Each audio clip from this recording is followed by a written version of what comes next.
Hi everyone, welcome back. ഇന്ന് നമുക്ക് നെതർലാൻഡ്സിലെ ഒരു ഔട്ട്ഡോർ ആക്ടിവിറ്റി കണ്ടാലോ? അത്യാവശ്യം വെയിലൊക്കെ വന്നു തുടങ്ങിക്കഴിഞ്ഞാൽ ഇവിടെ ഔട്ട്ഡോർ ആക്ടിവിറ്റീസൊക്കെ സ്റ്റാർട്ട് ചെയ്യും കേട്ടോ. ഇത് നമ്മൾ മറ്റേ കേബിൾ കാറിൽ നമ്മളിങ്ങനെ മുകളിലോട്ട് പോവുക.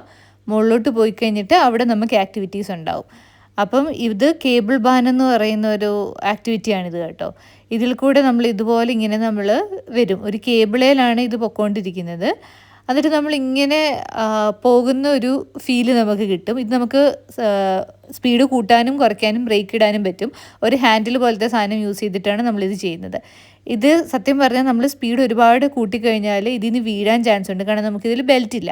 അതുകൊണ്ട് ഞങ്ങളുടെ 1-2 ഫ്രണ്ട്സ് ഇതിൽ വീണ് കൈയൊക്കെ പൊള്ളി കുറച്ച് നാളെടുത്തു അത് റിക്കവർ ചെയ്ത് വരാൻ. കാരണം ഈ ഫ്രിക്ഷൻ കാരണം ഇത് എപ്പോഴും ചൂടായിട്ടായിരിക്കും ഇരിക്കുന്നത്. അപ്പോൾ ഇതിന് മുകളിൽ നിന്ന് വീണാനുള്ള അവസ്ഥ കുറച്ച് പരിതാപകരമാണ്. അപ്പോൾ അതുകൊണ്ട് കെയർഫുള്ളായിട്ട് വേണം ഇങ്ങനത്തെ ആക്ടിവിറ്റീസ് ചെയ്യാൻ. അപ്പം കണ്ടോ, നിങ്ങൾക്ക് കേബിൾ കാണാൻ പറ്റുന്നുണ്ടോ? ഈ കേബിളിലാണിത് മുന്നോട്ട് പോയിക്കൊണ്ടിരിക്കുന്നത്. ഈ ഹോൾഡ് ചെയ്തിരിക്കുന്ന പെഡലിലാണ് നമ്മൾ സ്പീഡ് കൂട്ടുന്നതും ബ്രേക്ക് ഇടുന്നതും എല്ലാം ഈ പെഡൽ യൂസ് ചെയ്തിട്ടാണ്. അപ്പോൾ ഇതൊരു നല്ലൊരു ആക്ടിവിറ്റിയാണ്. ഡെഫിനറ്റ്ലി ഇപ്പം ഔട്ട്ഡോർ ആക്ടിവിറ്റീസ് ട്രൈ ചെയ്യുന്നുണ്ടെങ്കിൽ ഇങ്ങനത്തെ കേബിൾ കാറും കേബിൾ ബാനും ഒക്കെ നിങ്ങൾക്ക് ട്രൈ ചെയ്യാവുന്നതാണ് നെതർലാൻഡ്സിൽ തന്നെ. It's A good thing.